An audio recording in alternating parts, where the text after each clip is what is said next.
Hello friends, happy Friday and happy Halloween. I hope you all are doing well and that your weekend is off to a fantastic start. I just need to figure out why I cannot. There we go. I was having a little trouble switching scenes there. I was listening to the song at the beginning there. Hope you enjoyed that.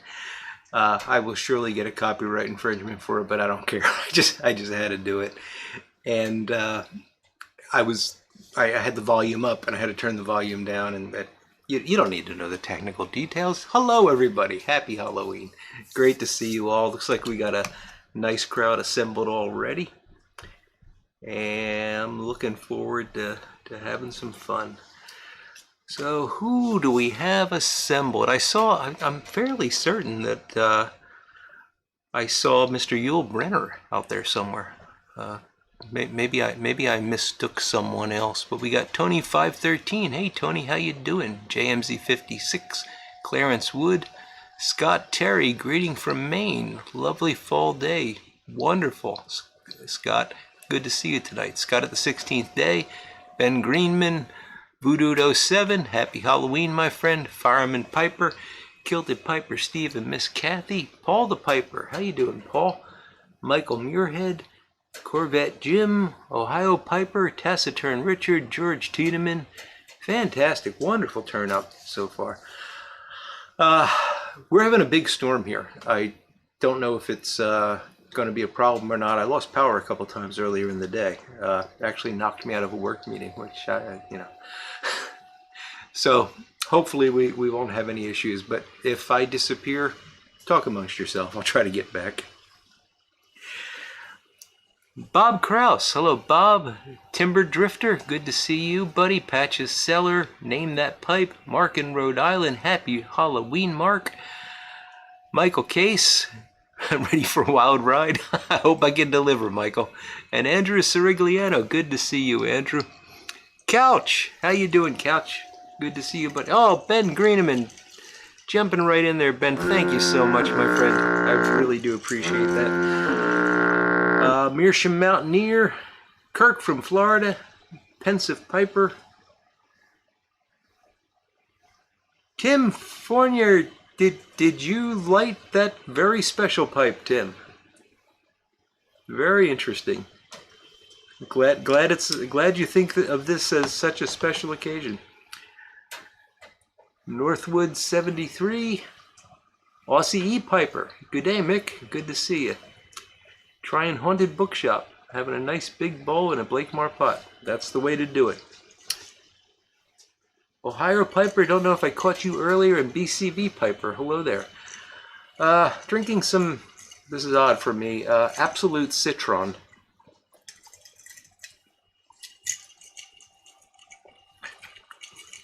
I still haven't gone to the liquor store. I'm not actually supposed to be drinking any alcohol, so I'm trying to be a good boy and not buy stuff I like. This I thought was going to be like lemon flavored or something. I get nothing. I'm just getting vodka. And I got a beer for later in my special Halloween mug. We are doing a Halloween theme tonight. Not that I actually know what that means. Let's see. We got some more folks rolling in here. Jeffrey Feinberg, Armchair Piper. Hello, Ed. Portsmouth Piper. Good to see you, buddy. Garden Piper and Boris the Piper. A whole string of Pipers. Not surprising we have a whole string of Pipers on this show, but I remark on it anyway. Yeah, and I got to get a pipe going. And if you watched my my Halloween special video that I put out last night, it came out late last night, so you probably haven't had a chance to see it yet. Really enjoyed making it. It was a reading of Charles Dickens' The Signalman, and go check it out. Not during the live stream, but check it out later. I think you'll enjoy it. It's a good spooky story, and I had a lot of fun making it. But there I revealed the annual reveal of Bela, my Halloween pipe, so I won't go through that in gory detail, but here is Bela. This is a Jesse Jones creation. He made this specifically for Halloween. You can see it's got a nice skull band on it. Just beautiful. Beautiful pipe. I only smoke it on Halloween, and I only smoke Haunted Bookshop. And Bela has a buddy, Renfield the Tamper. Renfield was made by my good friend Danny Shore from a bone that he found when he was out bottle collecting on the beach. And as many of you know, Danny passed away a few years ago, so I really cherish this tamper. It sleeps with Bela all year and only comes out around Halloween. And there comes the rain and the wind. Boy, we are really getting socked hard, so I hope that it doesn't have an effect on the show. Let's see, did I miss any folks coming in here? Yes, Timber Drifter, if you're referring to the vodka, I am getting into the wife's stash. That's how I found it. Loss of taste. I don't think I've lost taste because it tastes like vodka. I just don't taste any lemon in it.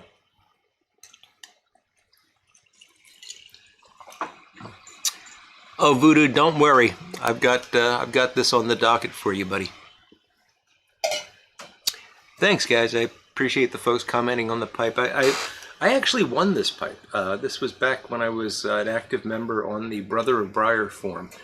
They had a really fun Halloween tradition of doing sort of a mystery that we would all get involved in and try to figure out who the killer was. And I won one year, so this was my prize, and I've cherished it. And Jesse Jones has it was about 10 years ago now. Jesse has become a really good pipe maker. He was a good pipe maker then, but he's a much better, well-known name now. So I really cherish the pipe. Yes, Tim, it's falling on my head like a memory. Piper on the 45, hello. Good evening to you, sir. So let's get this pipe. I only smoke Haunted Bookshop in this, but, I only smoke Haunted Bookshop in most things.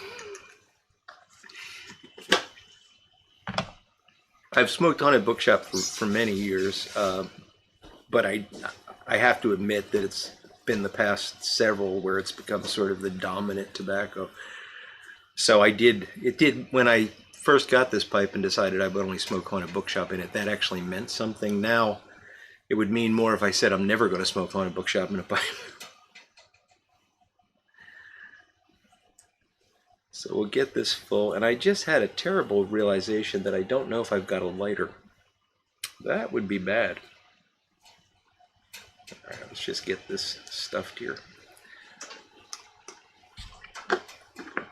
And that, of course, was from the big tub of Haunted Bookshop. And I'm hoping the lighter is, yes. Got my Halloween lighter. I shouldn't call this my Halloween lighter because I'm going to use it all year.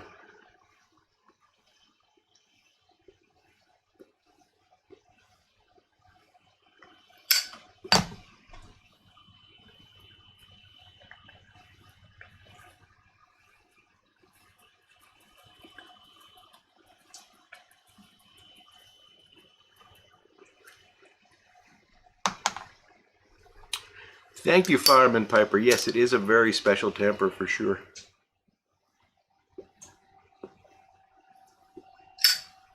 Corvette Jim is smoking his Weber poker with Penzance.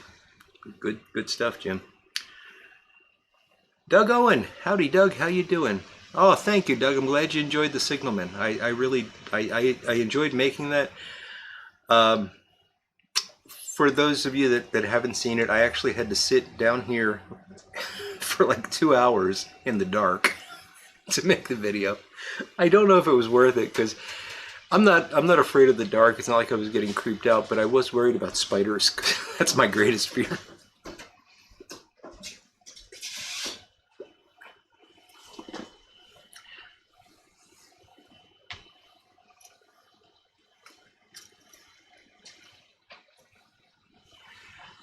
See, Tim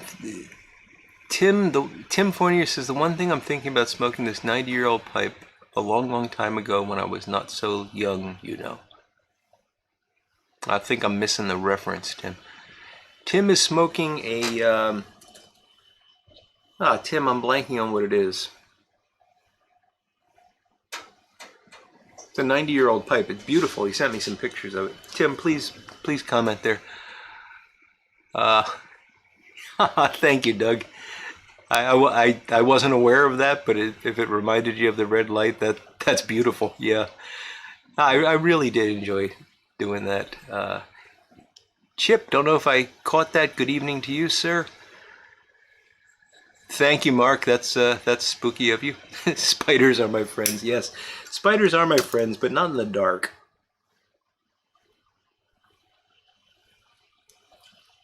And we've got some monsters here. I mean, I shouldn't say that, but they're like quarter-size things, and I don't want that crawling up my leg in the dark. You know?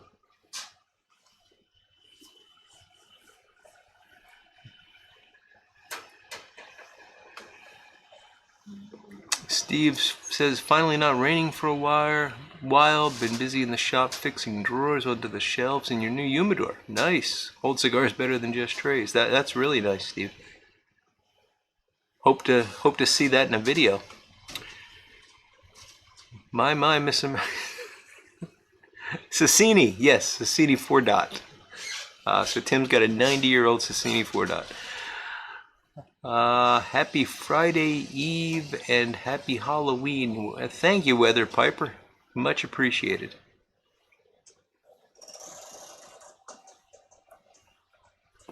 Blue Dog, good evening. He's smoking some vintage Syrian in a new Falcon pipe. It's a weird pipe and he's not sure if he likes it. Yeah, Falcons take some getting used to for sure. I'm seeing myself down here on a 30-second delay, and I realize that you're seeing the top of my head when I bend over to. I'm going to try not to do that because that's kind of silly looking.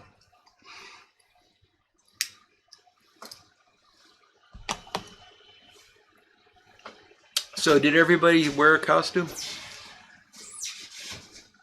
I'm going to have to take you on your word of honor. I am dressed as that creepy guy that made a spooky video yesterday. I know it's not funny, but I thought of that joke all day because I didn't know what I was going to do, what I was going to say, because I knew I wasn't going to dress up.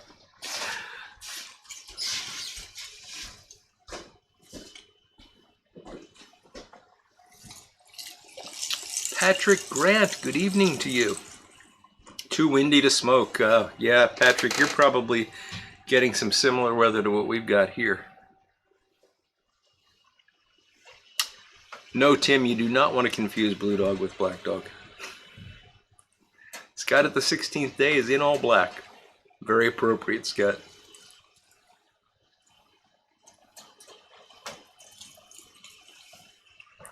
Tobacco Pipes International. Hey there, Mark.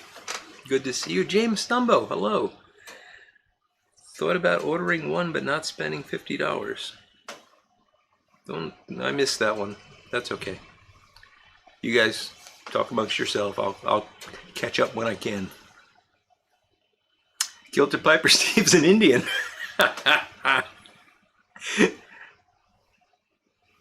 You can see yourselves in the shine when I leave over. Thanks, Piper on the 45. Uncanny resemblance. I'm glad you noticed, Andrew. I tried really hard. Yes, and Tim, I'm sorry, the competition is actually over. Tim Fournier has won first prize in the costume contest for his impressions of Yul Brynner. Doug Owens dressed as an elderly tobacco shop worker in a marina town. Oh, come on, Doug, I'm sure you put your heart and soul into it. Armchair Piper is dressed up as Dr. Bo Gus. And Timber Drifter is a homicidal maniac. Fantastic. Brian Woodward in the same silly costume he wears 5 days a week. A professional. Northwood 73's got a Doran Poker and Sutliff Burley J4 and some coffee. Sounds good. Pipe Writer, hey, how you doing, Pipe Writer? Smoking some Strauss Sleepy Hollow and a Peterson Samhain. Very nice. Sleepy Hollow is definitely a tobacco for this time of year. Oh, Mark, I agree with you, but I'm not gonna. I'm already getting a copyright infringement for how I opened the show, so I'm not getting into politics at all. Portsmouth Piper dressed as a first-time father who has no clue what he's doing. Buddy, I think you got a clue.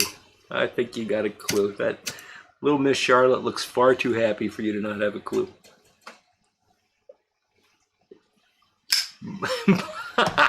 Boris is doing Santa Claus in boxers.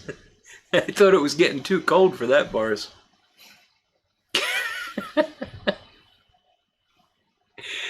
Yeah, Couch is dressed as Brandon. Well, you go, Couch. Got Clarence Wood as a security guard.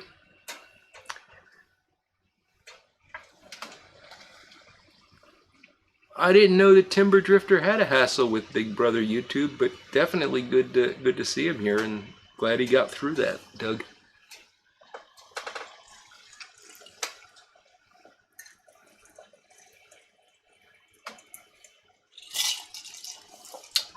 Guys, I find the Brandon stuff to be hilarious, but I don't want to get into politics. This is supposed to be fun for everybody, so let's not do that.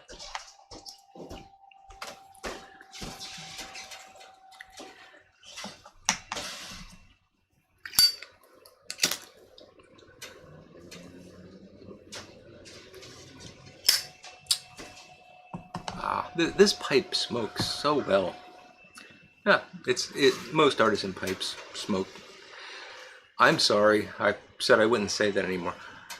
I can smoke this pipe so well, it suits me. And I find that most artisan pipes just generally will do that immediately. I don't have to adjust to them as much as I have to a factory pipe. But I can get a factory pipe to be smoked the same way.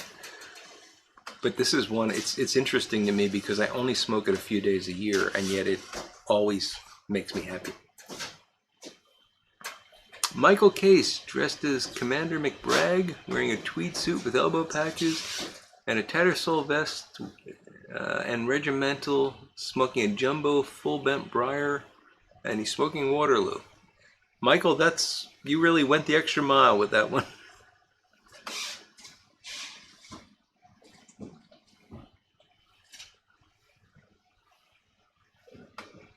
Oh, Big Dave, thank God. The Great Pumpkin Charlie Brown was on television this past Sunday. I know, if it wasn't, we would be hearing about it.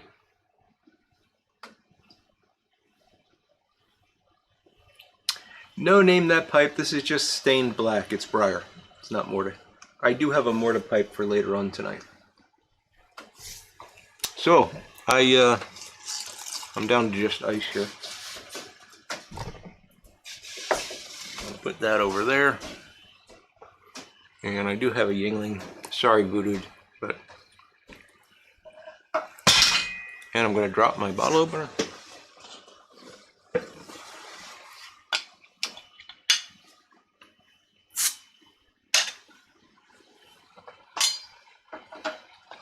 And I have my really cool steampunk Halloween mug. Also only comes out once a year, but hey.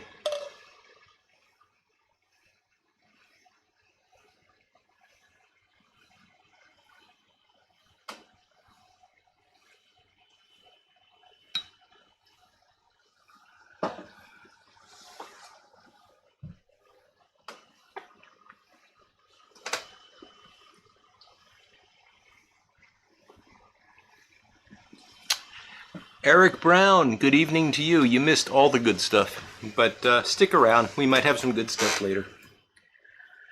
Kilted Piper Steve and Miss Kathy smoking a quorum with a glass of red wine. Very nice. Going upper class on us, Steve. Or maybe that's Miss Kathy. I don't know. Maybe both of you.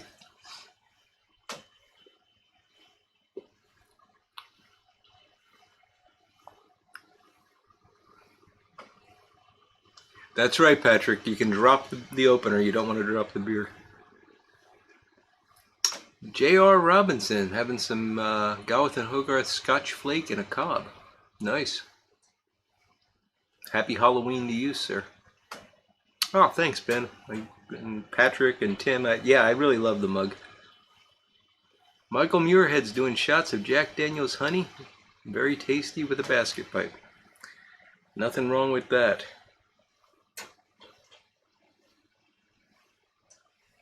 Sunset Harbor in remembrance of having sunsets in the evening.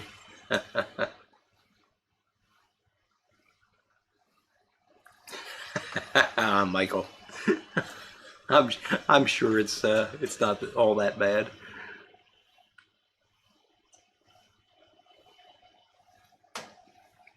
Piper on the 45 trying to keep his lab out of the coffee. That can be hard. I had a lab.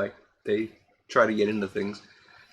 Ron Hardcrackers dressed as the Duck Dynasty, lurking while eating Chinese takeout. Well, fantastic, Ron. You enjoy.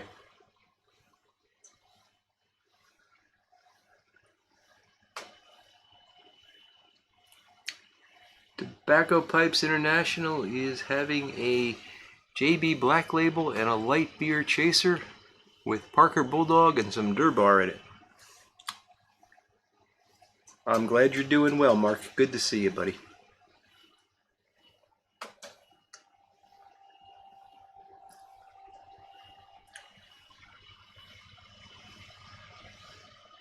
Ah, Parker from Corvette Jim. Nice.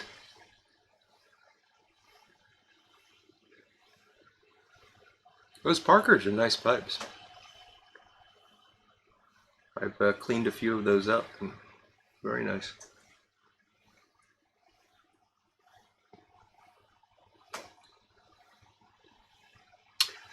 Iron Piper 1863. Watched Dracula tonight. Made him think of the Bela Lugosi episode. Yeah, that's one of my favorites. I enjoyed that one. It was hard to do because Lugosi had such a lousy life. You know, it just really went downhill fast for him. But yeah, it's a great movie.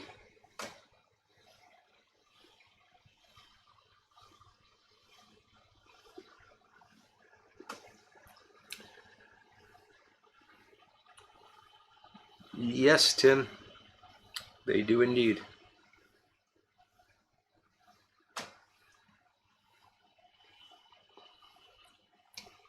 Tim watched Bride of Frankenstein just before the show. Hey, Tim, I don't know if you caught the opening, but I had all the Universal monsters, and I included the creature just for you. I also threw in Dr. Phibes and the Invisible Man. Just, what are you going to do?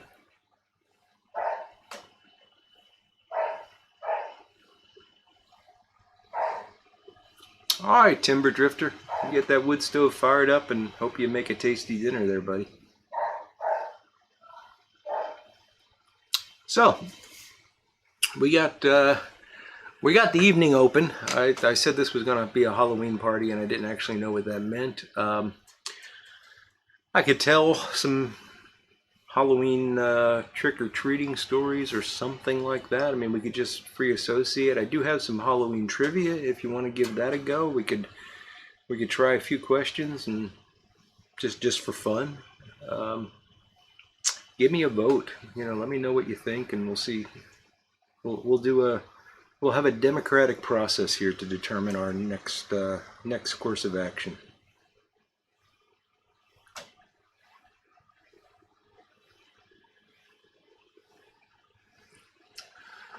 Oh boy, Steve, that would be distracting.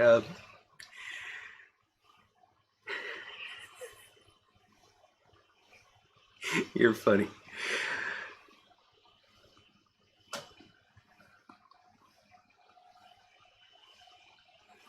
You don't get much sand and surf in Oklahoma, do you? But Kathy would make a fantastic Baywatch girl, no question about it. I did put the Phantom in, that's true.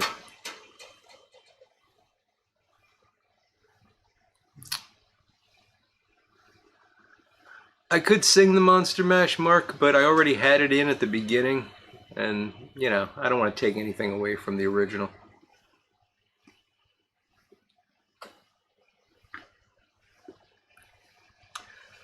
I've heard of that movie, Big Dave, but I can't say I've seen it. Frankenstein: The True Story. Patrick Grant wants Halloween trivia. We got one vote.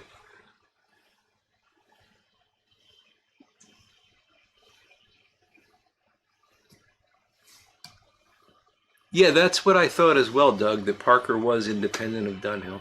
They ultimately got bought up, but yeah, they were good pipes. Eric Brown's asking, are LJ Peretti non-aromatic blends any good? Eric, I personally find some of them to be fantastic. I really love their Cuban mixture. Now, the truth is, I think that all of LJ Peretti blends have some sort of, I shouldn't say topping, but heavy casing. So they're not, you know, if you like Cornell and Deal blends, you may find the LJ Peretti blends to be overly cased, but I think they're quite good. The Invisible Man was there, Armchair Piper. He had the gauze on. York Bazaar. Hey Mo, how you doing?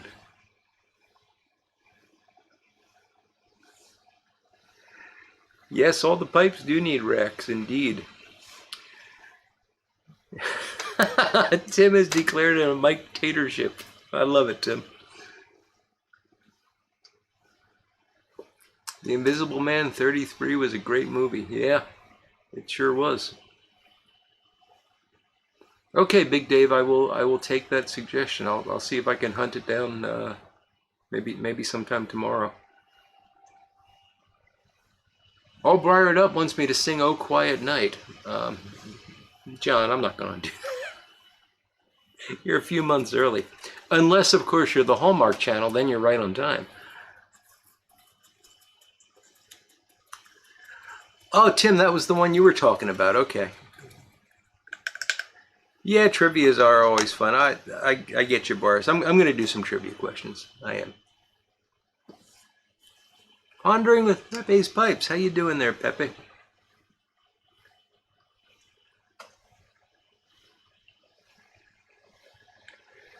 Any advice for restoring pipes? I want to get into it. Oh boy, Pepe. Another vote for trivia. Yeah, why don't we do this? Why don't we say next week? If you show up next week, Pepe, and remind me, well, we can do the entire show about restoring pipes and how to get into it. I'm happy to do that. I just don't want to talk about it tonight because I want to have some Halloween fun. But of course, if you go to my playlists, I have many pipe restoration playlists that you can watch, and I give a lot of detail on all of that. But the basics of what are the minimum tools you need and stuff like that. That would make a great topic for a future live stream. So remind me next week, and we'll do that.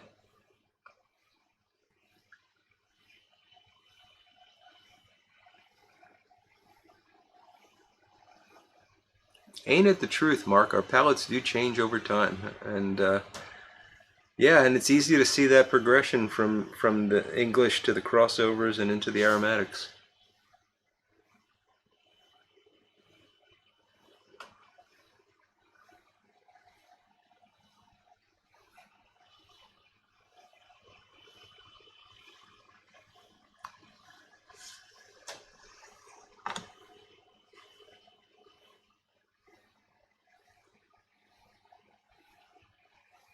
Ah, yes, Doug. Yes, indeed. Walter Brennan briefly appeared in The Invisible Man riding a bicycle, and Claude Rains scared him off. Yeah, yeah.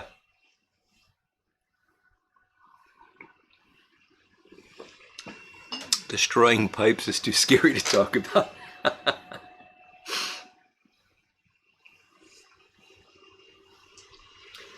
Yeah, it's good advice, Tobacco Pipes International. Pepe, heed that warning. All right, let's do some trivia. I've got it open in a different window, so I'm going to have to briefly switch over, and I won't see comments, but there's a 30-second delay anyway, so it's not going to matter that much. And let's start off with this one. Where does the term jack-o'-lantern come from? Let's see if anybody can figure that one out. Where does the term jack-o'-lantern come from? And no Googling, guys. This is supposed to be fun. It's not a competition. I'm not keeping score or anything.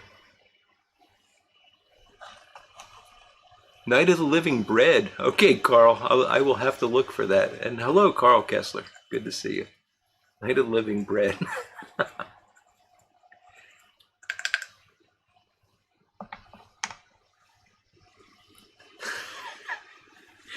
Jim, that's the best. That's the best explanation of how to become a pipe restorer I've ever seen.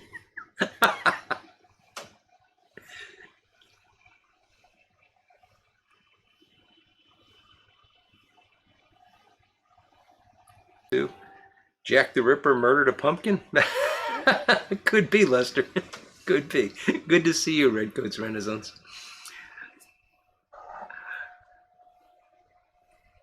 Yes, Captain Courageous. It is the tale of Stingy Jack indeed. So, Stingy Jack, it's an Irish folk tale. Stingy Jack made a deal with the devil. And it's actually a really interesting story. I read it earlier tonight preparing for this. He makes a deal with the devil, and he has the devil turn himself into a coin, and then he takes the coin and doesn't let the devil out, and it's so ultimately Stingy Jack is such an awful person that he dies, but he makes a deal with the devil that the devil will not take his soul, but God will not take his soul because he's such an awful person. So he winds up having to wander the earth forever, holding the lantern ahead of him, and that's where it comes from. And I'm noticing here that I've become quite pixelated on the screen, so I'm hoping that we haven't lost connectivity and you guys can still hear me.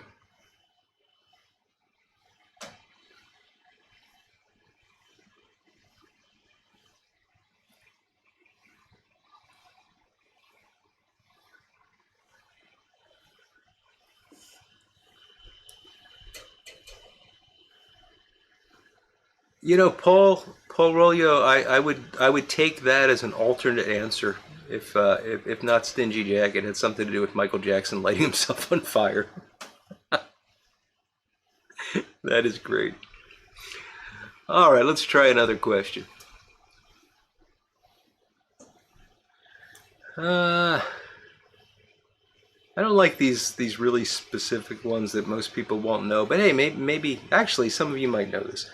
Where is the world's longest haunted house?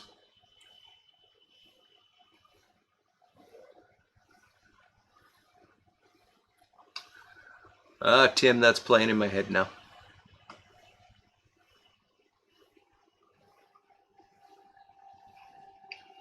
Thanks, Paul. It seems to have caught up now. I think we're okay. Jeffrey Feinberg has the white spinning circle of death. Oh, and Tim got booted. Yeah, I don't know what happened. I didn't seem to lose the network here, so I think it was a YouTube thing, but...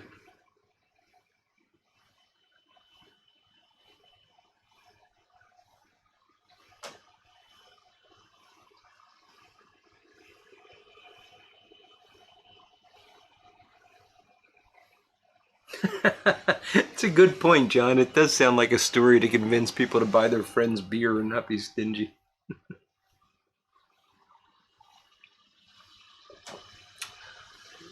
Boris, if that's the world's longest haunted house, it is not in Germany.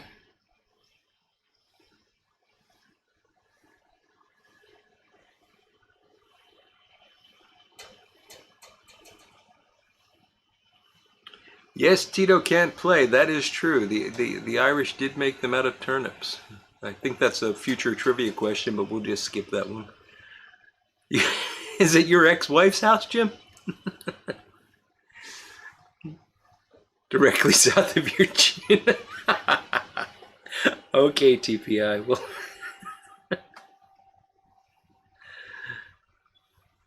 you are the champion, my friend.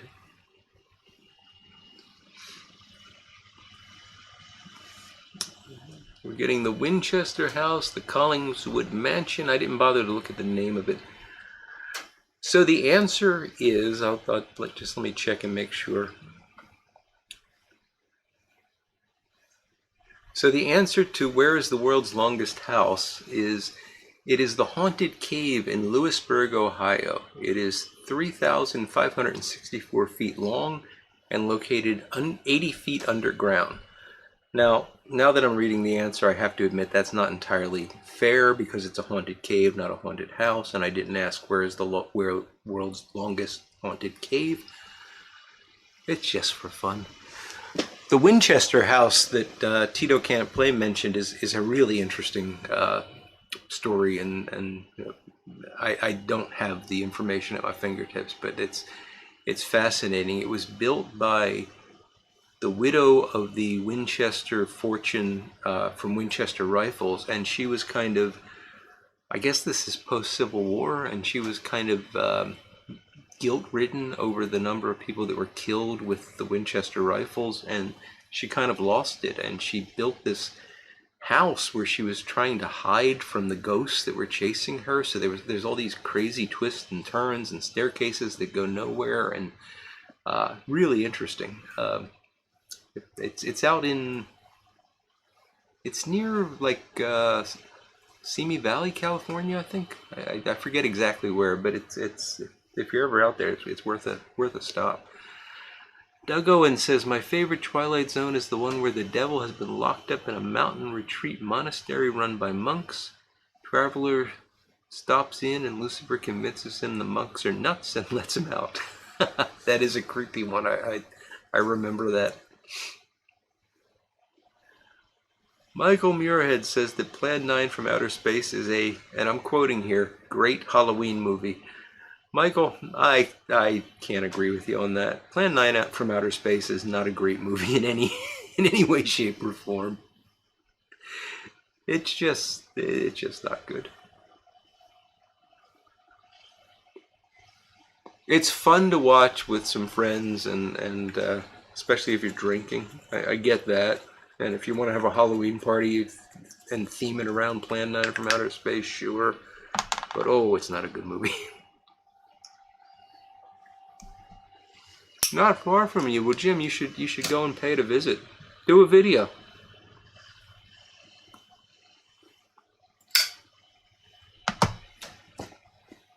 Yeah, good point. Redcoat's Revenge is up awfully late. We're really happy to have you, Lester. Thanks for pointing that out, Michael. I missed it. All right, let's try another question. Okay, I've seen none of these, so maybe you guys will jump on this one. Which film in the Paranormal Activity franchise was the most commercially successful?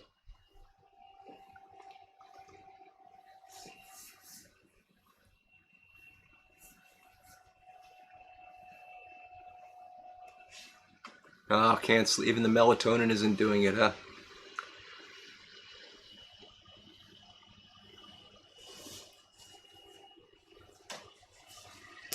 Yes, Captain Courageous, the tradition does seem to be going away. Scott at the 16th day likes bad movies. Well, then you'll love Plan 9 from Outer Space.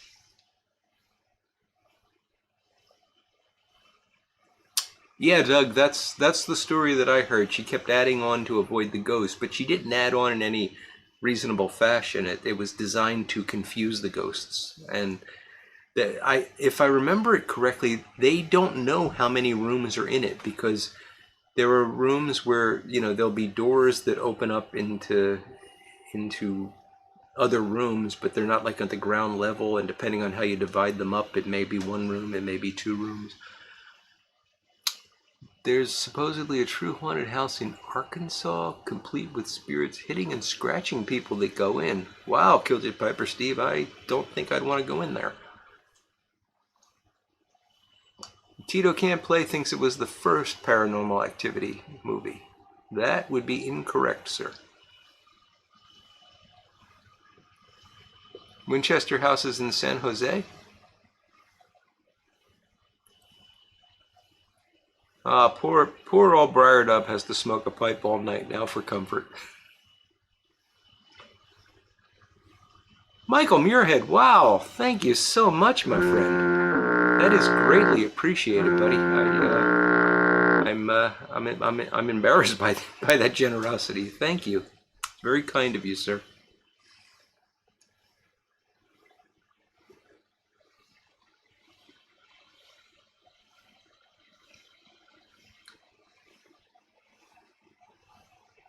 $30,000 live bats? Oh, Jim, I don't think I would want to do that either.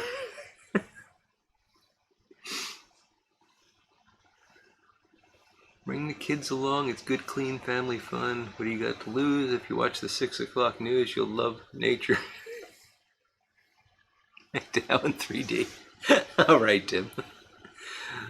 Poltergeist is Captain Courageous's vote. Little House of Horrors, Shop of Horrors, Dance of the Vampires, and Polanski. Are we voting on best Halloween films? So just so you know, the Paranormal Activity that made the most money in the franchise was Paranormal Activity 3. I've never seen any of the movies, so I don't know. The saddest part of Plan 9 is they talked Lugosi into wrestling a plastic octopus when he was desperate for money to feed his drug habit. Killer Shrews. Oh, The Killer Shrews is a bad movie, Doug, no question about it. No, Lugosi actually didn't know he was making Plan 9 from outer space. They had him just film some test footage, like in graveyards and stuff. And if you watch the movie, it's actually stitched together from there's definitely shots of Lugosi, but then there's a lot of shots where it's someone from behind that just kind of looks like him.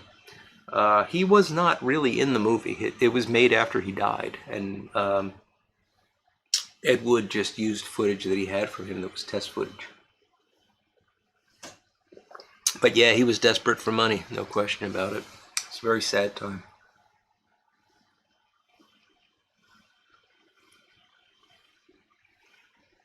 Showgirls is the scariest movie of all time. Patrick Grant's voting for the Blair Witch Project. So if I had to pick one movie to watch at Halloween,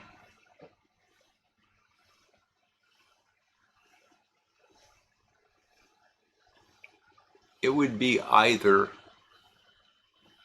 Dracula 31 or Frankenstein 31. Those are definitely in my top 5, and you know they're such classics. I'd have to pick one of those. If I wanted to go for something modern, I don't really like a lot of modern horror. I don't like the slasher horror and all that stuff. The paranormal stuff it's okay, but it doesn't. I don't know.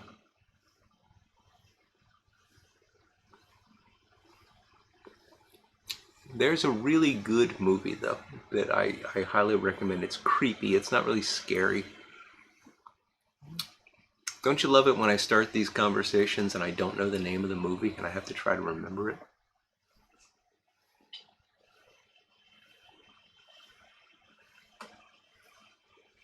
Okay. I think it was called... So it probably wasn't called Stonehenge, because that doesn't make sense. I think it was called Stonehaven, but I do know that that's a tobacco, so I might be misremembering this. And of course I can't think of anybody that was in it, but it was this really good movie about a doctor that gets assigned to a mental institution. And this is probably in like late 1800s, so there's still some fairly barbaric practices in the mental institution. And it's just a really, really good movie. So I will find the name of that movie and I'll put a link below later. Sorry, I can't. I shouldn't have started talking about it because I should have realized I wasn't going to be able to come up with any details. But if any of you know what I'm talking about, it was called something like, maybe it was Stone Gate. Somebody Google and see if Stone Gate is a movie. Pumpkinhead. I saw Pumpkinhead in the theaters, John. It was bad. But I went with my buddy that I went to see the Frankenstein and Dracula movies with a couple weeks ago. We went to see Pumpkinhead back when I was in college. And yeah, it was a lot of fun. But I don't remember it as being a fine movie. Dark Shadows is a binge watch. Yeah, Lester, that would be good. Jonathan Frid. The remake of the Amityville Horror is very good. Boy, when Amityville Horror came out, I pestered my grandfather to take me to see it. It was in the summertime, and I was living with my grandparents in Wildwood, New Jersey for the summer, and I really wanted to see that movie, and I wasn't old enough to get into an R-rated movie. And he finally caved in and took me, and we both walked out of it thinking that wasn't worth it.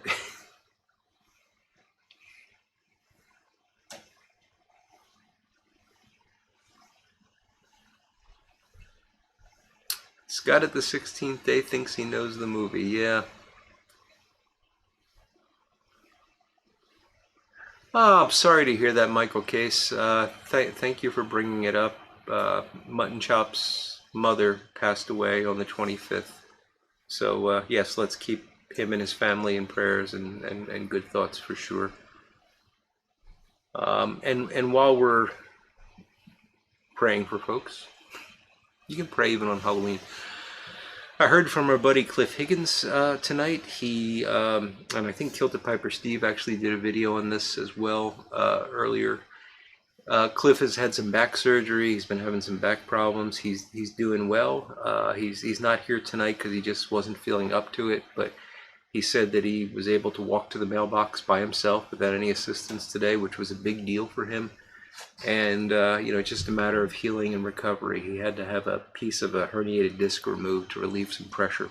So we're all pulling for you, Cliff, and we got you in our prayers.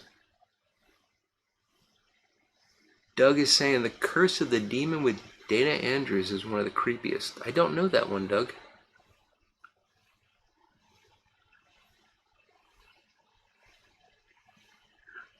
You know what, Timber Drifter? I was scared of The Ring just from the commercials, and I never watched it. That's a problem with me. I don't like the movies that are like really over the top designed to scare you. I enjoy the ones that are more psychological thrillers, I guess, although that's a term that's overused.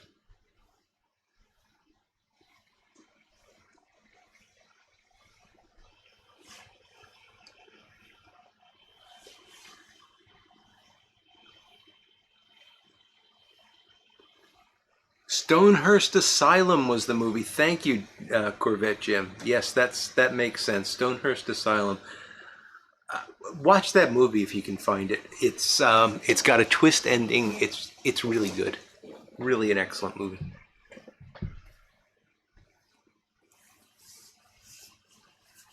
The Wicker Man with Christopher Lee. Weird and creepy. American Werewolf in London. There you go, Michael Case. I thought that was a pretty good movie, actually. Tito Can't Play is saying the scariest movie are based on actual events. That's probably true. The Strangers, yeah.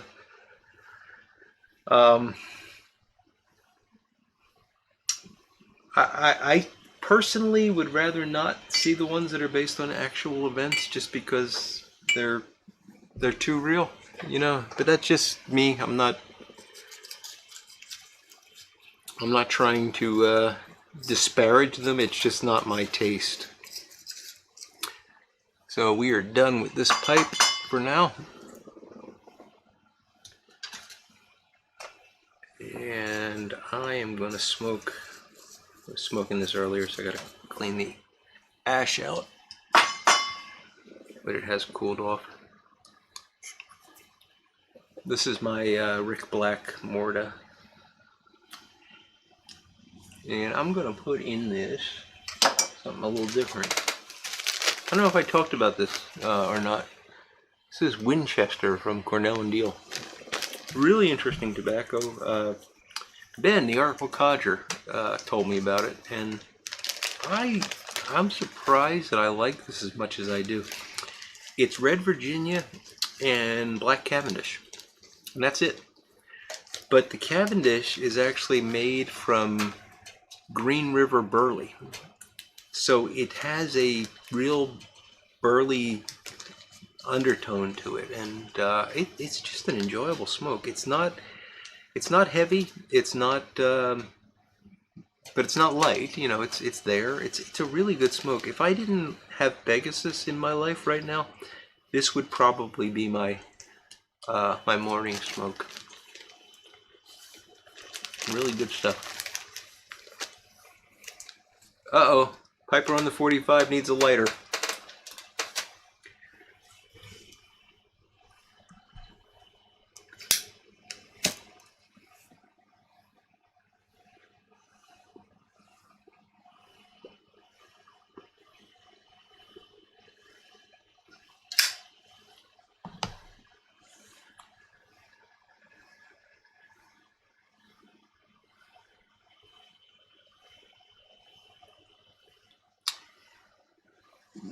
Yeah, Mark, Rick Black is still making pipes. He is on Instagram, and he goes by Sunbird and numbers that I can never remember, but it's spelled Sunburd.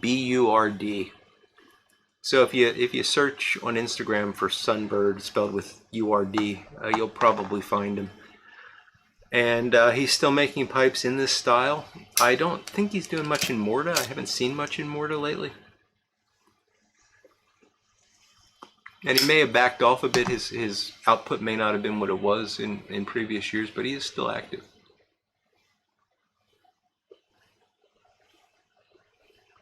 Is that true, Corvette Jim? That's a surprise. The Shining. That's a good one, Voodoo. Yeah. Charles Quigley in the Crimson Ghost from 1946. I'm not familiar with that, Tony. Do you recommend it? Oh, John. Doesn't matter to John at all.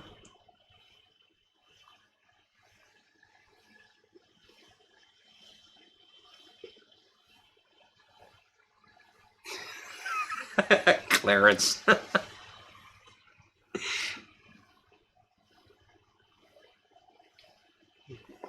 Gordy Skymop, how you doing? Happy Halloween to you, sir.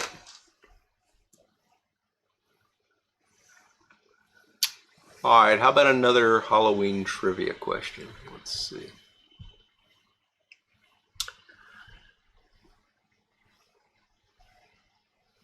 Oh, this is a good one. What sort of mask does Michael Myers wear in the original Halloween?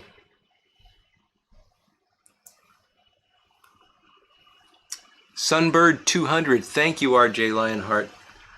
So it's Sunbird BURD 200.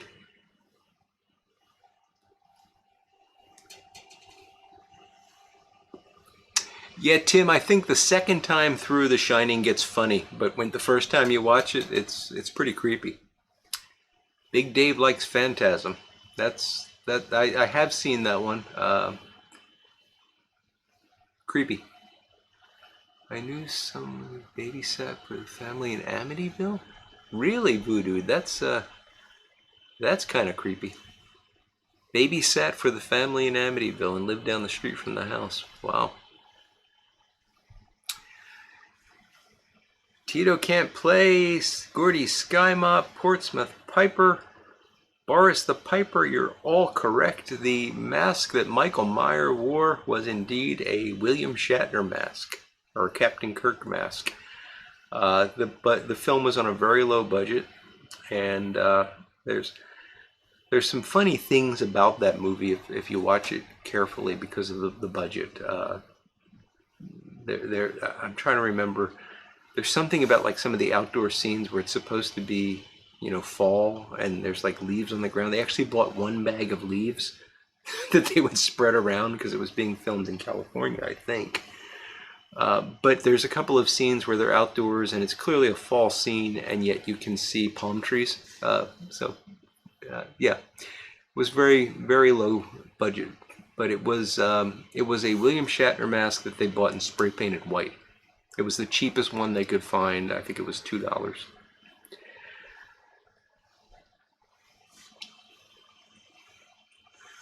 No, the hockey mask was the other guy.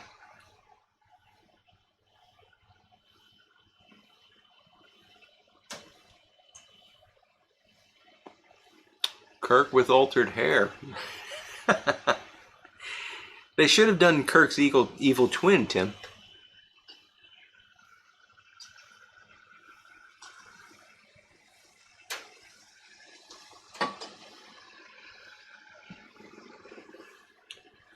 Yes, Jason was the one with the hockey mask.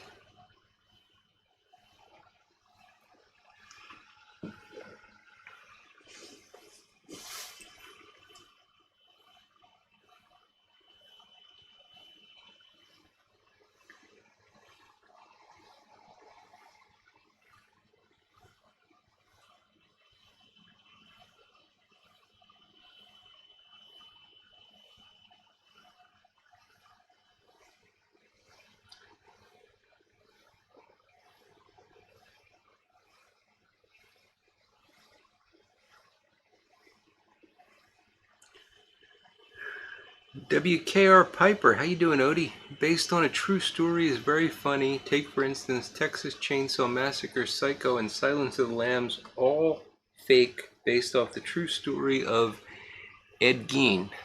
Is that so? Redcoat's Renaissance is nodding off. Well, have a good night, sir. Sleep well. And have a great weekend.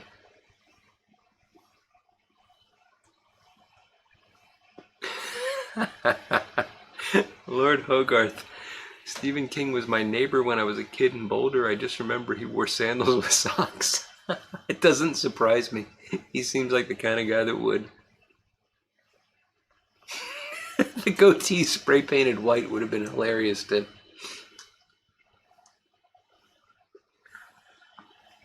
Yes, Big Dave, that is terrifying. Yeah, we put Lester to sleep. Ah, Tim, that is fantastic news.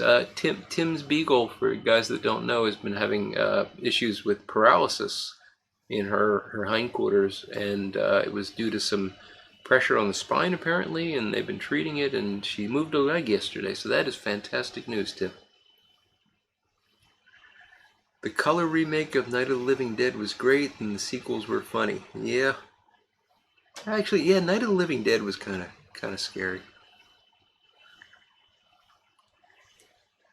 There was definitely something wrong with the Amity house. Yeah, it's an interesting story. I read a lot of books. I mean, the reason I begged my grandfather to take me to that movie is that I was really into that, and there was this couple. It's a very strange couple. Warren, Ed, and it was Ed Warren and his wife. I can't remember his wife's name. And they were like ghost hunters, I guess, at a time when there just weren't many ghost hunters around. And they wrote a book on it that I read. And at that age, I was interested in all kinds of, like, supernatural type stuff. Or, Bigfoot, Loch Ness Monster, that kind of stuff. And anything that was kind of outside of mainstream, I was interested in. So, it was fascinating because, I had read a lot of other haunted house type stories and ghost sightings and stuff like that, but that really had a lot of detail and seemed real. And that's why I wanted to see that movie. And unfortunately, I don't think that movie did a great job of translating what really happened. And the book on it is actually a fantastic book. The book that the movie was based on was a fantastic book. I don't think the Warrens were involved in the writing of that book. I don't remember who wrote it. TPI, you have to go. Well, good night, Mark. Thank you very much. You have a blessed weekend as well, and hope to see you again soon.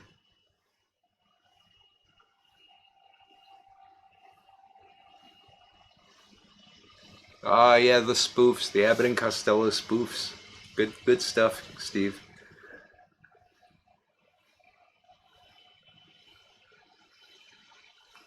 Timber Drifter, I promise you I will not look up pictures of the Ed Gein investigation.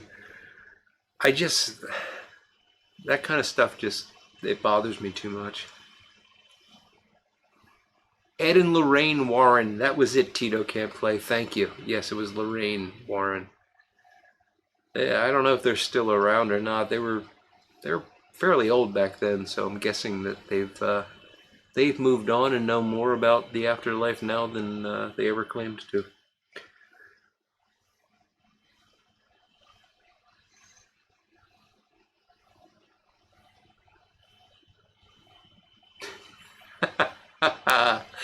Michael Case, you got that. Night of the Living Dead just hit him in the head. Oh yeah, Big Dave. Kolchak the Night Stalker. I gotta tell you, I've talked with Mark in Rhode Island about this. There was some really scary episodes of the Night Stalker that I remember watching back when I was probably in high school. That I lost sleep over. Uh, Great show.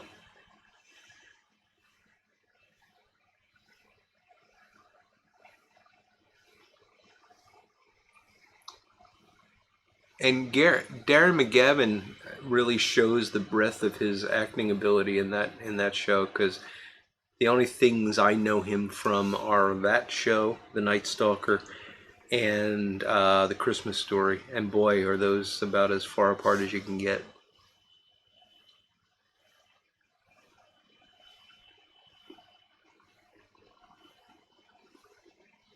Oh, they both died. Okay.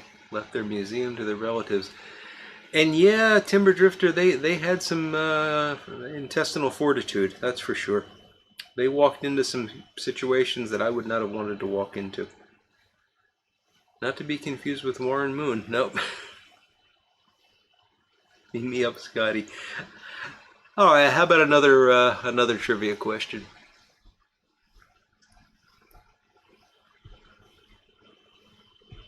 I got 50 of them, so I can sort of pick and choose here.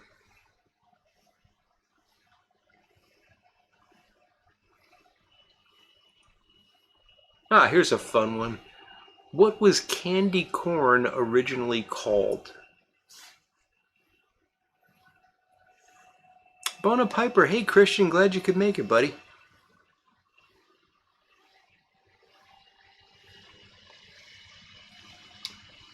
Guilty Piper, Steve used to go out to the old abandoned house as teenagers and scare each other half to death. Yeah, but I remember doing things like that. It's funny looking back on it now how scared we could get over things that really weren't all that scary. But just I guess just being in the moment. Ron Hardcrackers, my favorite spooky movie is The Dark Floors, often referred to as the Lourdes movie, since the band Lourdes are in their stage costumes, monsters, a vampire, ghost, mummy, and alien. Wow, that's quite a collection. Yep, the original Night Stalker is some scary stuff, Tim. The Jack the Ripper one was scary, Big Dave. Oh, I didn't know he did westerns, Jeremy. That's interesting. Darren McGavin did westerns. Tito Can't Play, you got it correct. The original name for candy corn was indeed chicken feed.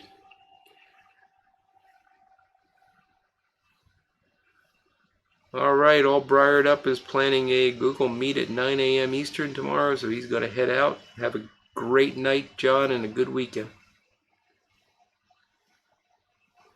Testicular fortitude indeed, Tim.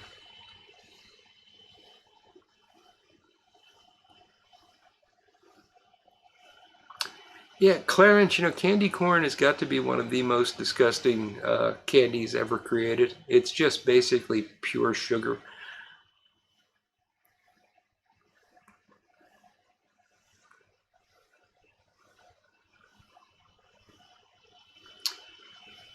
I don't know, RJ Lionheart. It might have been called that at some point, but according to the quiz I'm using, the original name was chicken feed.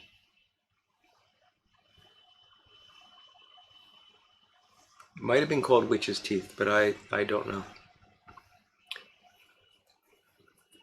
Yeah, Laurel and Hardy did a couple of ghost routines. I mean, they had the very famous moving candle routine, and they played that up. I mean, I'm sorry. I'm sorry. I'm confusing Laurel and Hardy and Abbott and Costello. Abbott and Costello had the moving candle. But Laurel and Hardy did do some ghost stuff. You're right. You're right.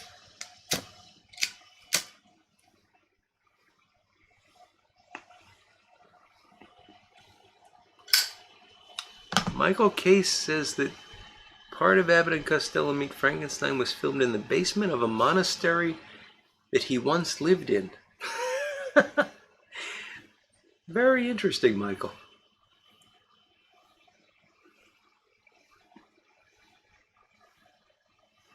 You know, Big Dave, I thought it was only one season as well, but Mark in Rhode Island pointed out that it was actually 2 seasons, and I've since found that there are 2 seasons and actually a couple of feature-length movies. I don't know if Mark is still on, but maybe he can comment on that.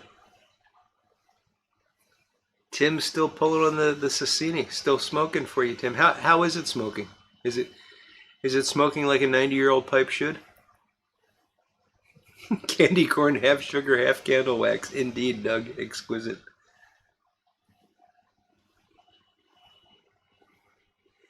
Yes, Eric Brown, you might be the only one that likes it. But despite that, they make an awful lot of it.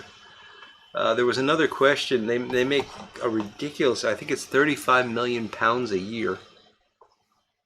Let's see if that's in the answer to this question, and if not, we'll pick another one. No, that's not in the answer to this question.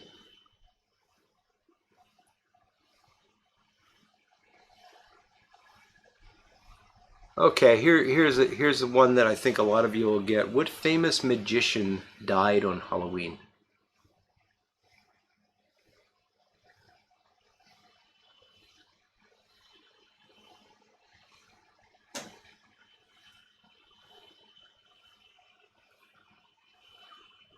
Tito can't play is smoking some 2017 luxury twist flake. That is scary.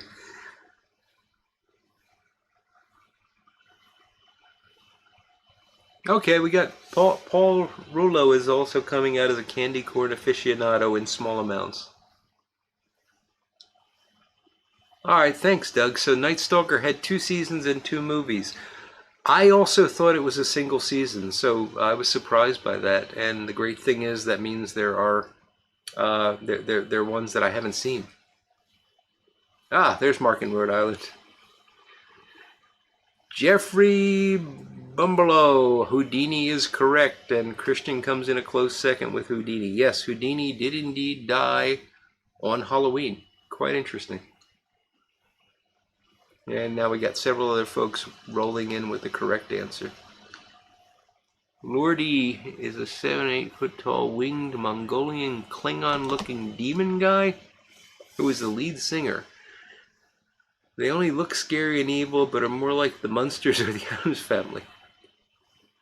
I've not heard of them, Ron, but something I'll look into.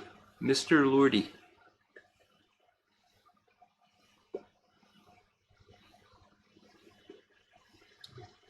Big Dave is saying we should watch The Vampire Lesbians. Okay. I'll trust you, Big Dave. David Copperfield's career. Ah. Yeah, Jeremy, he did die from complications of getting a gut punch. That's true. So the story was that Houdini had this reputation of being able to take a punch from anyone in the gut. And he was incredibly fit, and he had control over muscles that most of us don't have control over. He would do things like swallow multiple items, and he could bring them back up in whatever order you requested, which is really weird, but he could do this, and that's how he did a lot of his escapes, was that he actually would swallow keys and things like that and then regurgitate them. And he was known for being able to tense up the muscles in his stomach in a way that allowed him to take a hit from anyone in the gut and just not have any issue with it. And it was backstage before the show where he was doing the water torture, which involved him being hung upside down in chains in a water tank and all that. And somebody walked up to him and, without giving him any warning, punched him in the gut and ruptured something, caused some damage. And then he did the water escape trick and had trouble with that. and he wound up in the hospital and he died shortly after on Halloween. Very interesting stuff.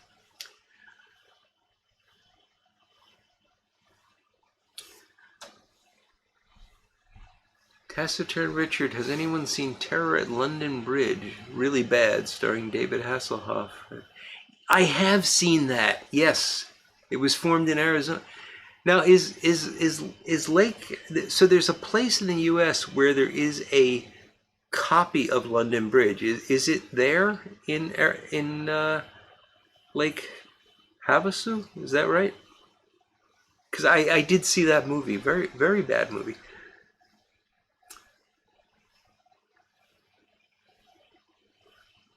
The original Invasion of the Body Snatchers is a good one. Bona Piper is McGill University in Montreal. I know McGill University. I don't know. You must be talking to somebody else. Candy corn makes great car wax. Good to know, Jim. At least we can do something with it. The Tunnel Take. How you doing, Greg? Good to see you there, buddy.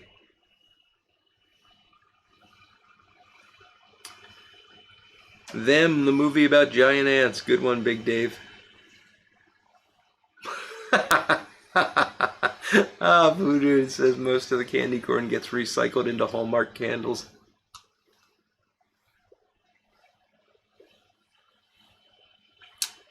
That's right, Michael Case. So his wife, Houdini, was obsessed with the afterlife, and he would debunk psychics. That was one of the things he enjoyed doing, not because he was just, nasty to psychics, but because he really wanted to find someone that could connect him with his mother, who had passed away many years before. And he never was able to find someone that could do that for probably obvious reasons. But he kept trying and trying, and he was so obsessed with it that he made a pact with his wife that if he died first, she should have a seance, and if it were possible, he would contact her on Halloween. And she did that, I believe, every Halloween for the remainder of her life.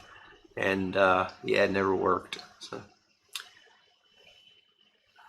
Oh, it was at McGill University where he got hit in the belly. Interesting, Christian. I didn't know that. Very interesting. Jeepers Creepers was a scary movie. No question about it there, Eric.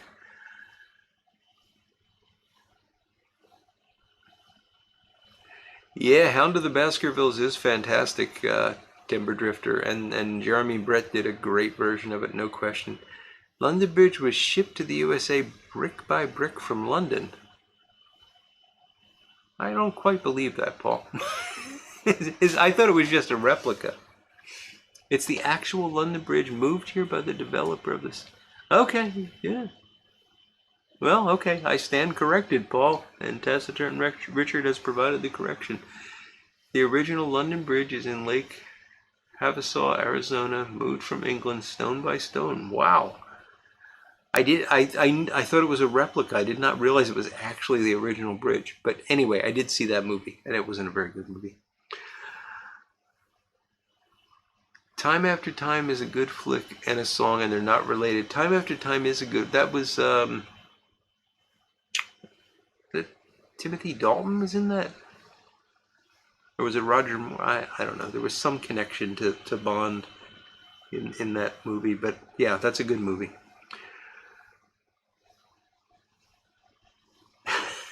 Eric Brown is saying he'll become an aromatic guy if somebody can find a candy corn blend.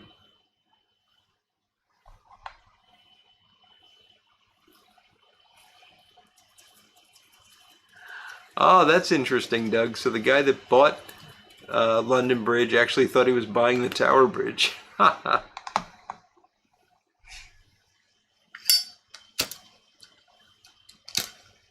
Oh, Michael Starcher is watching The Abominable Dr. Phibes. Good movie. Vincent Price, you can't go wrong. Uh-oh.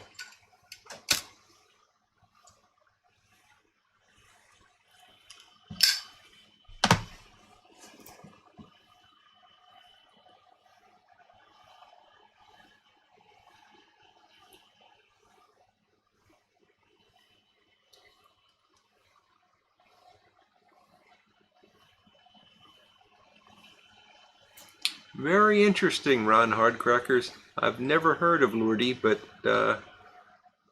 they were apparently very well known, or are very well known in parts of Europe. A super band, even. Very interesting.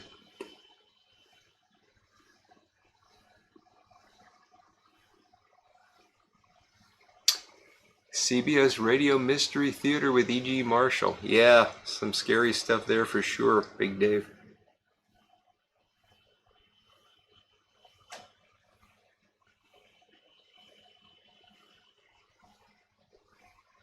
Oh, Kilted Piper Steve is putting down The Blob. One of the worst filmed so-called horror movies was The Blob. Yeah, I can't disagree with that, Steve. The Sassini is out. Well, I gave you a good run, Tim. Good run. More dollars than cents indeed, Doug. Now, The Blob did have a young Steve McQueen in it, didn't it?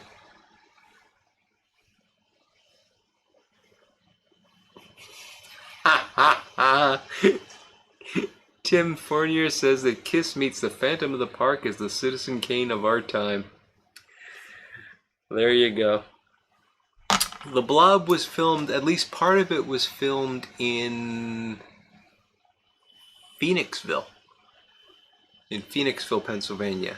There's a movie theater there, and every year, pre-COVID, maybe they're starting again, I don't know, they would have a big film festival related to The Blob and similar films, and the thing that there would be a thing where everybody would run out of the theater to recreate that scene in The Blob where they're running from the theater, because it was the theater where that was filmed.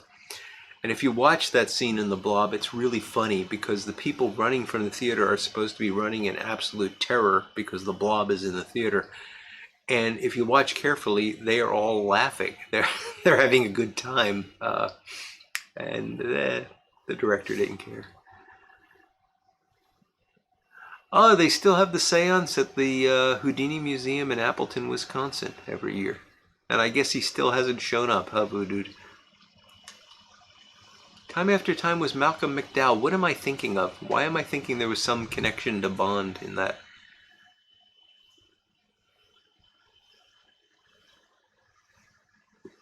Name That Pipe has finished watching all the Boris Karloff horror movies, and now he's on to Mr. Wong Detective. Seems like a good progression there. Name That Pipe.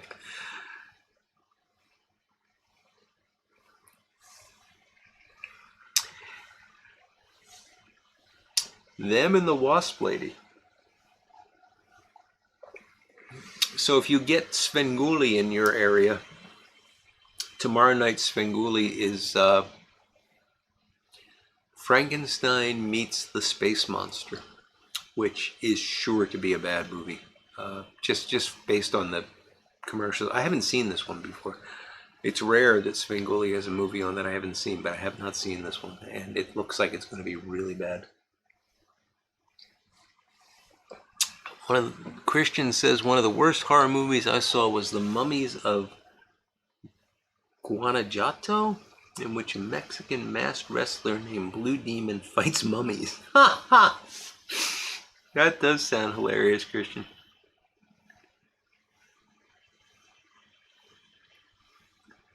Wait Until Dark. Yeah, I think that was... I'm not sure about Dick Crenna, but Audrey Hepburn, yeah.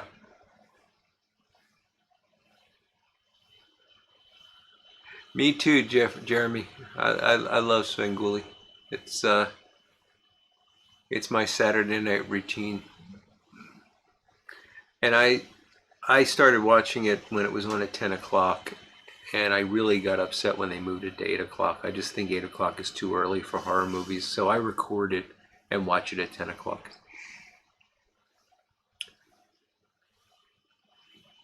Grew up in Detroit, says Michael Muirhead. Anybody remember Sir Graves Ashley? Not me, but anybody else out there? Sir Graves Ashley?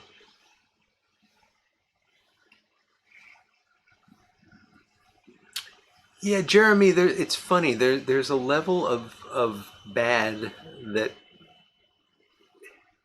You can go too far, but you can also have a movie that's really bad that just hits that sweet spot where it's a good enough movie that you can watch it, and it's bad enough that you can enjoy it and sort of make fun of it.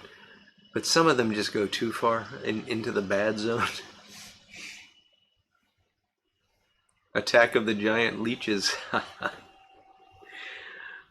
Well, this pipe is done. We only got a few minutes to go here, but I don't mind going a little bit later because I want to smoke Bela one more time.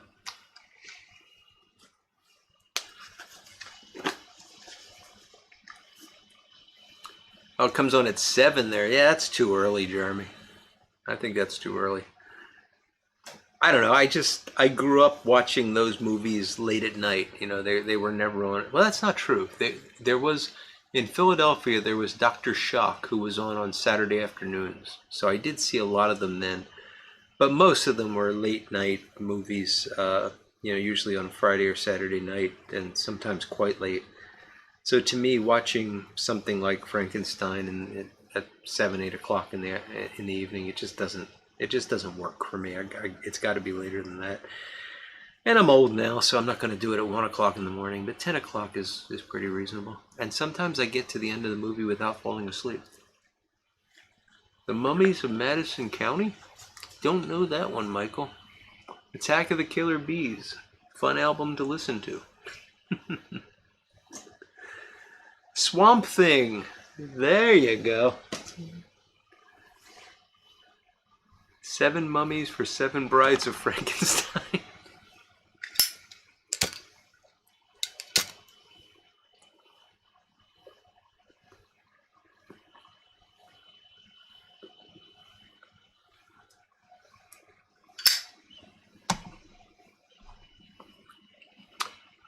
Who was the female lead in Time After Time? Hi, Piper on the 45. Thanks for joining us, my friend. You have a great weekend, too. Armchair Piper Ed liked the Swamp Thing.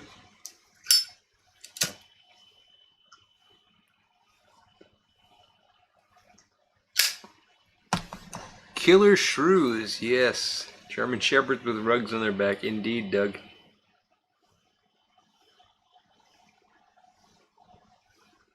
Yeah, that's the thing, Doug. It's got to be at that level where you can get together with friends and you can laugh at it, but and you know, have a few drinks for sure.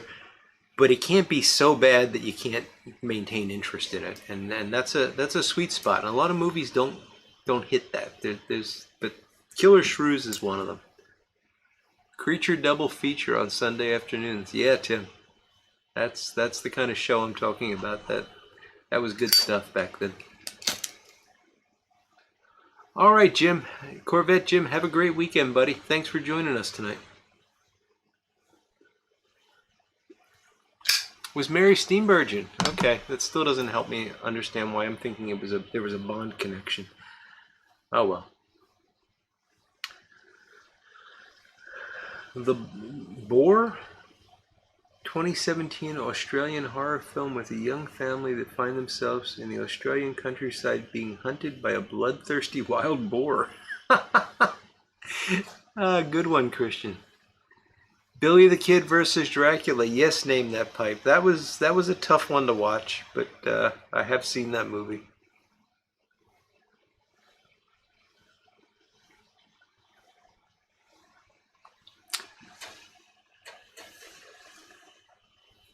Munster Go Home is on tomorrow night on Cozy TV. That's a fun movie.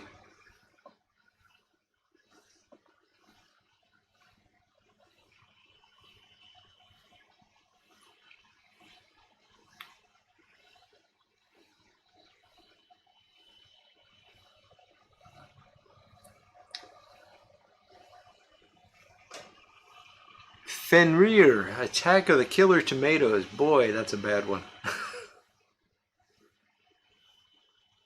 Yes, Patrick, Mary Steenburgen.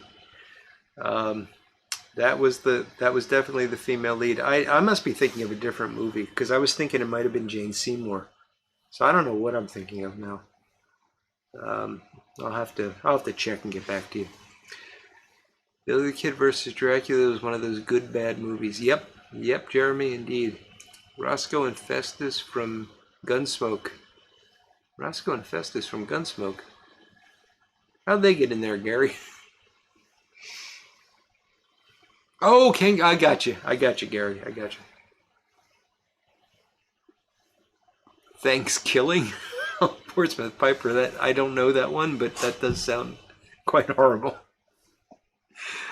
All right, let's do one last trivia question before we wrap things up. See if we can find a fun one.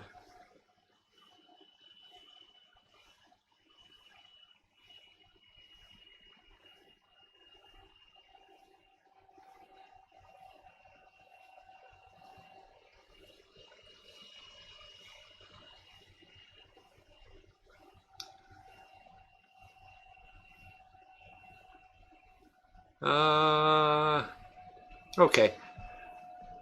This is only going to make the US folks happy, but who was the first lady, president's wife, to decorate the White House for Halloween? Monclon Gansdam. Happy Halloween to you, sir. Good to see you tonight, Mike.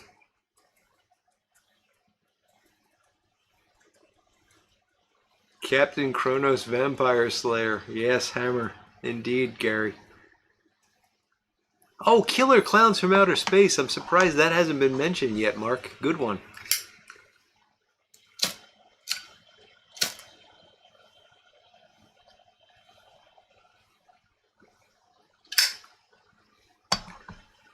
Somewhere in Time with Jane Seymour. That's what I'm thinking of, Ed. Thank you. Thank you. You saved me a night of confusion.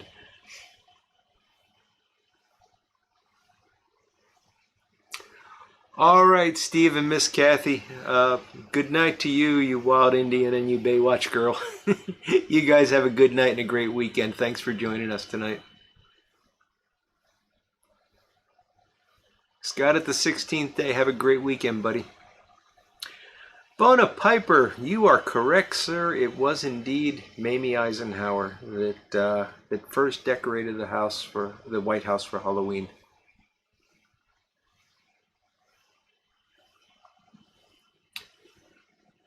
Return of the Creature with Clint Eastwood. It, Stephen King's It. That's a creepy one. Obscure film made in the 70s called Night Flyer from a Stephen King novel. Quite creepy. Don't know that one, Doug. No, Doug, it wasn't. It was earlier than Nancy Reagan. It was Mamie Eisenhower. Santa Claus versus the Martians. That. So, when I was growing up, my dad was from a town called, well, he still is from a town called Port Jervis, New York, or New Jersey. Port Jervis. Actually, I don't know if it's in New York or New Jersey. I don't know. It's right on the Delaware River, so it could be on either side. I don't, at the moment, remember. But it was about 4 hours from Philadelphia, and we used to, once a year, when my dad would take vacation in the summer, we would get in the car and we would drive up to Port Jervis and we would visit his mom and the family up there. And because we were in Philadelphia, so it was about a 4-hour drive. And we, always enjoyed that. And I remember one time going and Santa Claus versus the Martians was on the television when we got there. And it was one of my uncles and my grandmother's boyfriend. Her husband had passed away. My grandfather had passed away a long time ago. I never knew him. And she had a gentleman friend. And we were watching Santa Claus versus the Martians, and we kept getting yelled at because, that's not what you're supposed to do, but we were hooked on it. That was the first time I saw that movie, and every time I hear that movie, I think of that time in my grandmother's house up in Port Jervis. Name that pipe. Thank you so much, sir. That is greatly appreciated. I really, really do appreciate it. appreciate the tips. They help a lot.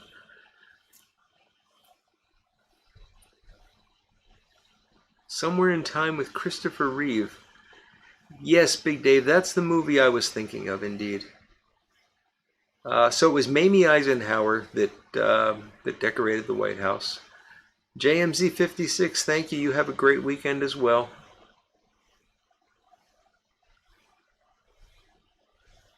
Storm of the Century, where the devil comes to an island to find a son who will succeed him. I don't know that, Bona Piper, but that sounds really interesting. It was a Stephen King novel that became a short TV series. Storm of the Century. I'll look for that.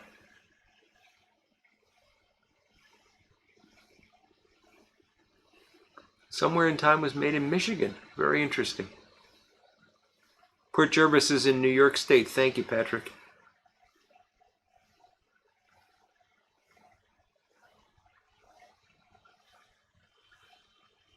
Rutger Hauer as the devil. Santa Claus conquers the Martians. Indeed. Thank you. Thank you, JL.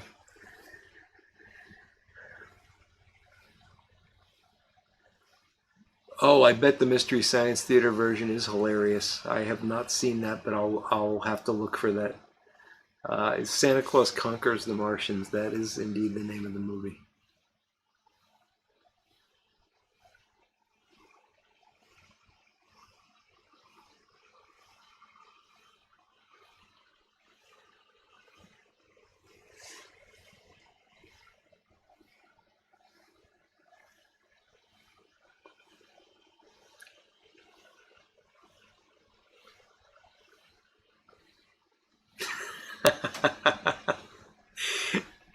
Andrew Sirigliano, you are correct, sir. What we have proven tonight is that we have collectively all seen way too many bad movies. Empire of the Ants.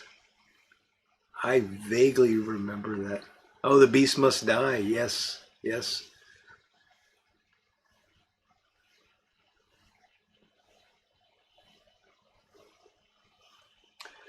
Oh, Gary, we had a whole Plan 9 from Outer Space discussion earlier. It has its fans. I don't know why.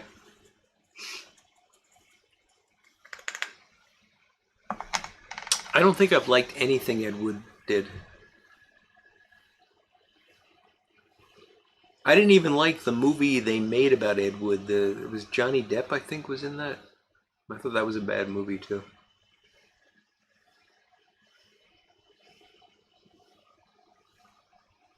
But, you know, like everything else, it's personal preference.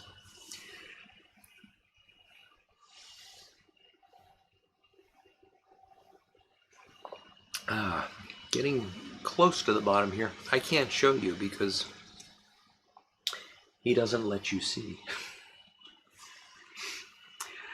All right, Armchair Piper, have a great weekend, Ed. Thanks for joining us tonight. I know, Gary. It's okay. We appreciate you showing up regardless.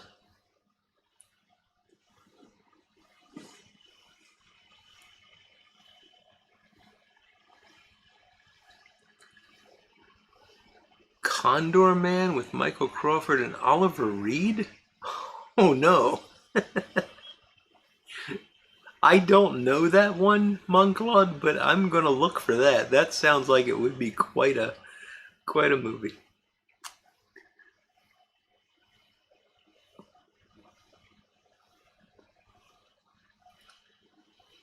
Dark Shadows with Johnny Depp. I haven't seen that either.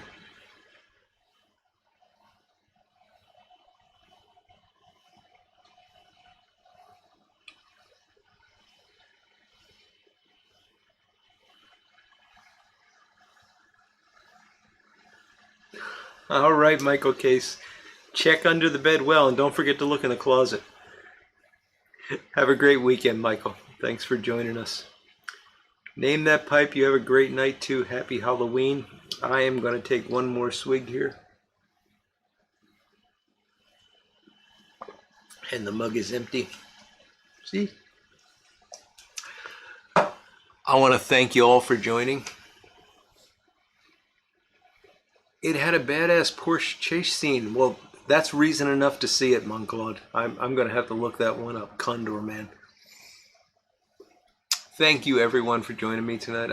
I've really enjoyed it. I love Halloween and just having the chance to chat with you guys about bad, scary movies and candy corn and everything else has just been a highlight for me. Shameless plug, if you haven't watched my Halloween video that I put up last night, it's called The Signal Man. It's, in my list of videos. I think you'll enjoy it. It's a good spooky story. It's a long video, but, light a pipe and sit back and enjoy it. You don't have to watch it, just listen. It's a reading of Charles Dickens' The Signal Man, and it's just a great story, and I think it's great for this time of year. So I hope you get a chance to enjoy that. Beyond that, I will try to make a video on Sunday morning. We'll see how that goes, and we'll be back next Friday. And next Friday, if Pepe reminds me, we're going to talk about pipe restoration and how to get into the hobby. So you all take care. Have a fantastic weekend and a great week ahead. And we'll talk very soon. Good night, everybody. And happy Halloween.